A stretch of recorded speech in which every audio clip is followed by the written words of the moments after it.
Hi, this video is going to be a review of the iTap X from Boel.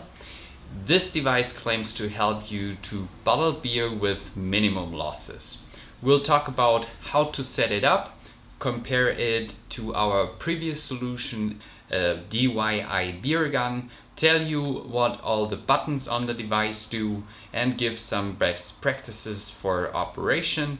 And we'll conclude with my thoughts on the iTap X. Sounds good? Let's get started. So this is the outline for the remainder of the video. First we will do a unboxing, as this will show there is quite some stuff we need to get aside from the iTap X in order to be able to use it. That's why we compile a shopping list.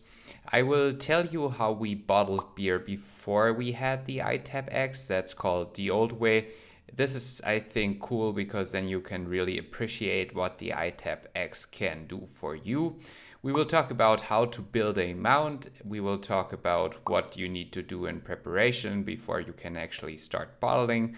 We will talk about the bottling itself and the cleaning up after it. Unboxing. On the outside you notice a bunch of Russian post stamps. Boel gave the unit to me for free to review it. I actually got the iTap before Russia invaded Ukraine. The website currently states our company is private and is outside politics. The store operates normally and it delivers goods in 1 to 2 weeks to Europe. That's probably all you can say in Russia these days without going to jail. After you opened the box, it reveals a manual, which we of course will ignore, the iTap X itself, and a little plastic bubble bag with other parts and gaskets that we will attach to the main body of the iTap X. When my iTap X was delivered, actually this little thingy was out of place, so I just put it back in place. They were so kind to include a spare gasket, but we don't need that for now.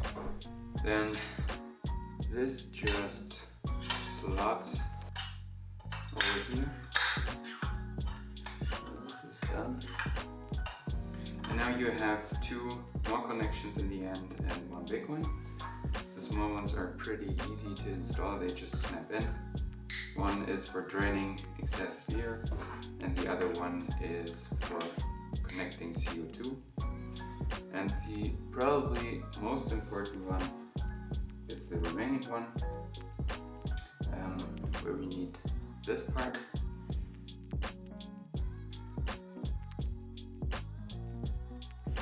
Don't apply too much pressure, no more than 10 Newton meters. So I would just do it by hand.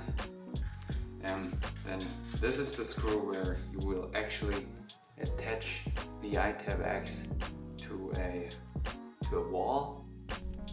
I'm actually showing it wrong in the video. The gasket goes between the metal part and the main body, and not as I'm showing it between the metal part and the outside screw.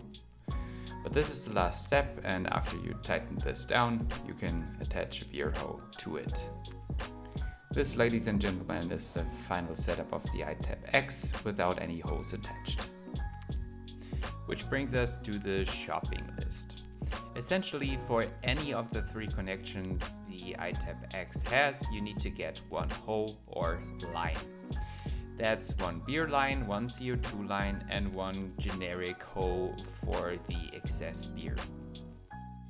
All of them will need an inner diameter of 7 millimeters and a connection to your respective beer or CO2 connections. The excess or drainage hose doesn't need any connection on the other side. I bought the hose with connections on both sides and just cut one end off. Last item on the shopping list are 3 stainless steel threaded clamshells. These are used to attach the respective holes to the corresponding iTap X connections. The old way. Before we move forward with the iTap X review, I want to take a quick detour and show you how we were doing it previously with our DIY beer gun solution. It had two knobs or levers, one for beer and one for CO2. It also had a valve where you can set the amount of gas or pressure leaving the bottle, but only with an additional tool such as a screwdriver. First, you would open the CO2 valve to purge any O2 out of the bottle and pre-pressurize it. Then, after closing the CO2 valve, you can open the beer valve until the bottle is full. After the beer bottle is full, you can close the beer valve again.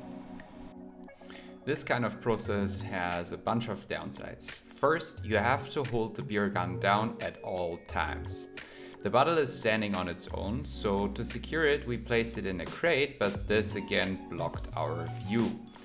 The bottle was illuminated with a smartphone, so we can at least see something.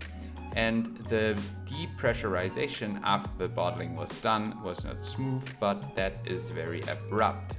So this yielded multiple foam explosions, some of them even reaching our ceiling. Then the beer gun doesn't have any kind of ergonomic grip. It's very cold and unjoyful to touch. And the throttling was very finicky and imprecise using the screw. That being said, you will understand why the iTap X is so good. Building the mount. Part of the fun is certainly the creative activity to build your own mount for the iTap X. I wanted to build a stainless steel, so no paint job is required and I don't have any rust. A LED backlit, so I can always see how full the bottle is. IP68 water resistant, so cleaning can be done by just placing the whole thing in the sink and shooting water at it. Mount. I got all the holes laser cut by a local workshop and I only did the welding and electronics myself. The LEDs are housed in a waterproof aluminum frame and controlled by a Bluetooth LED driver, which is protected by a IP68 certified housing. The LED driver allows me to set the brightness of the LEDs using an app. If that sounds interesting to you, I'll link my CAD files in the corresponding blog entry for free, so feel free to download them. Preparations for bottling. The first step is always to measure the pressure of the keg. My pressure gauge shows 1 bar for atmospheric pressure. A 3.1 bar reading thus shows me that the keg is sitting at 2.1 bars.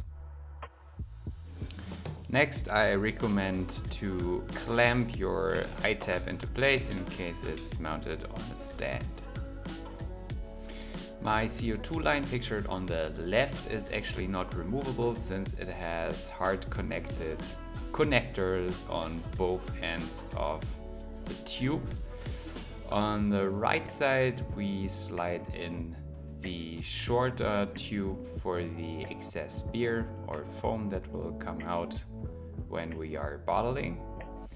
And as shown previously, these will actually connect to the iTap X.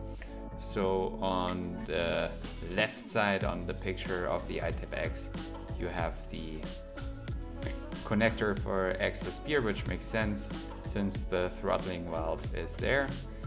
It just connects to it. And on the other side, you have the CO2 line. Once that is connected, we can insert the iTap X, including the tubes, into the mount. On the back, we lock down the nut to hold the iTap X in place and fix it to the stand. And then last step is to attach the beer line to the very rear as shown. And that's pretty much it. Oh, and don't forget to put a vessel or a container at the end of the foam tube. So we in addition do have this cool LED lighting that kind of illuminates the bottle from the back, so you can always see how full your bottle already is. So recommend putting something here just to soak up any mess you will certainly make. So that's pretty much the whole setup. We have the CO2 tank here. I forgot pointing that out when I was in the brewery. Set the pressure of the CO2 bottle slightly above the keg pressure. So for example 0.1 to 0.2 bars above the pressure measured earlier from the keg. We have a Y adapter here. One line goes right to the keg. The other line goes to the back of our Boel stand. The outlet, as already shown, is going to our drainage bottle. We will see how much drainage there is. And the beer line going also obviously right to the keg. Now it's time to get started. One more thing I forgot. We already put the bottle capper in place and some caps.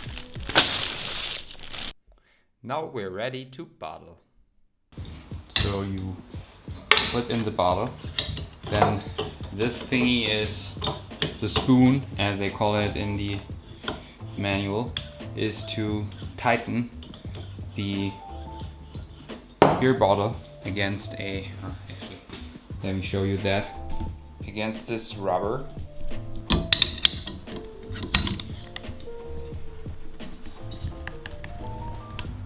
So that will be tight. Step one is to mount a bottle. Then you usually want to clean it and purge it with some CO2. So to purge with CO2 you have to press this little button. It kind of blows out the air. Then you close the pressure valve. Push the purge button again. What will happen is the bottle is pre-pressurized with the pressure we set at the keg. And then the next step is to open. Not much should happen. And then just slowly adjust the leakage, or however you want to call it. This is really high pressure beer, so usually it's way easier to control.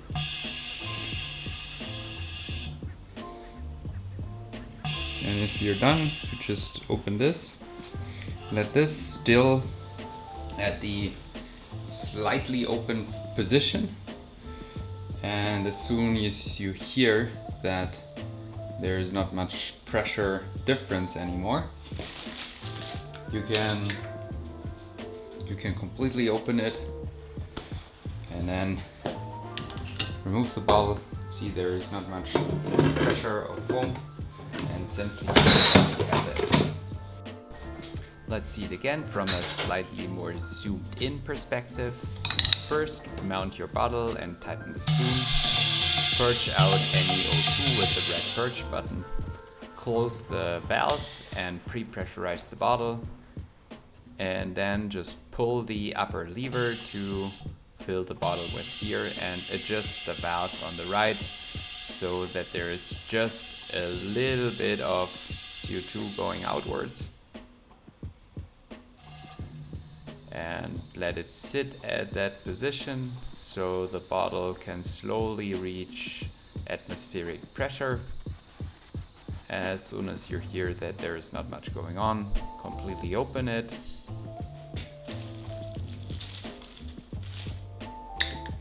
And as soon as atmospheric pressure is reached, unlock the bottle and cap it.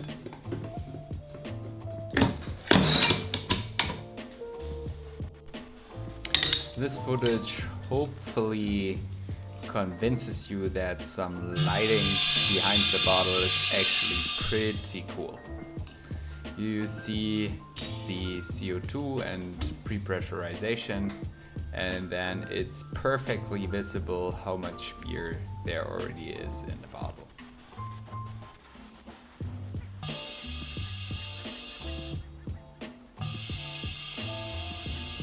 You can also see that there is 0 to very little foam being built in the bottle.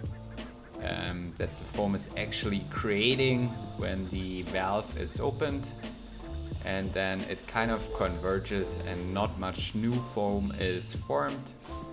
And when that point is reached, it's actually time to remove the bottle and cap it.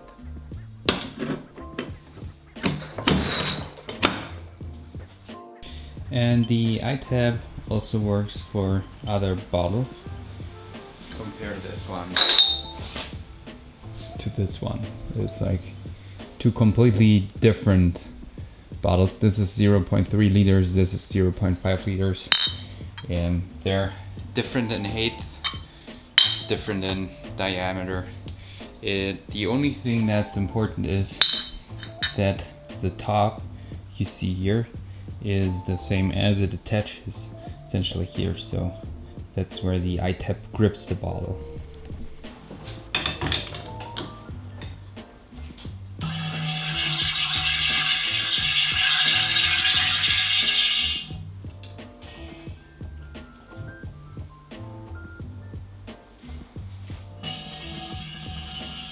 And as you can see, it actually works just fine for this type of bottle too.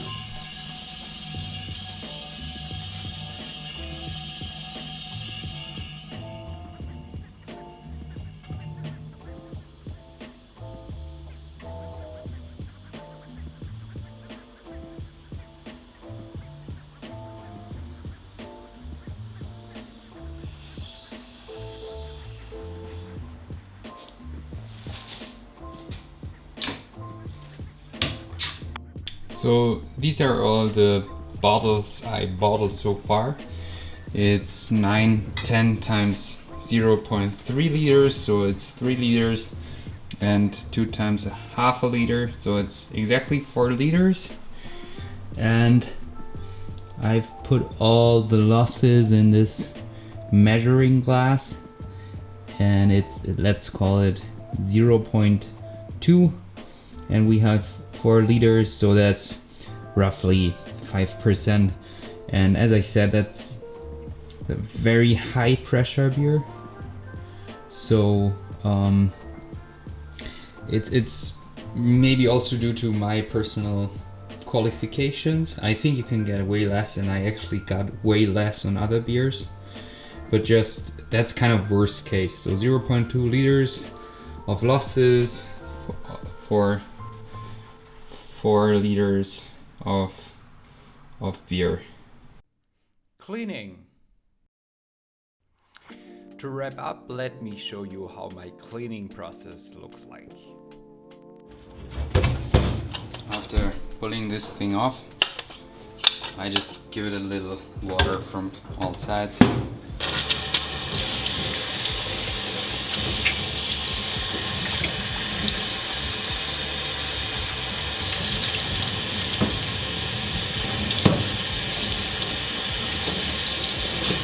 That's pretty much it. If you do that every time, it should be okay.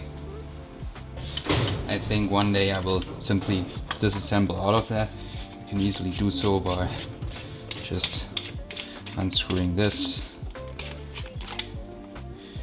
And yeah, it's probably some way to, I see a screw down there. I don't know if you can see it, but like unscrewing this button from the other side, and then this also gets, it's pretty easy to disassemble and clean this thing, which is a good thing. Last step is just to clean all the tubings. This one is easy. This can be completely removed with water.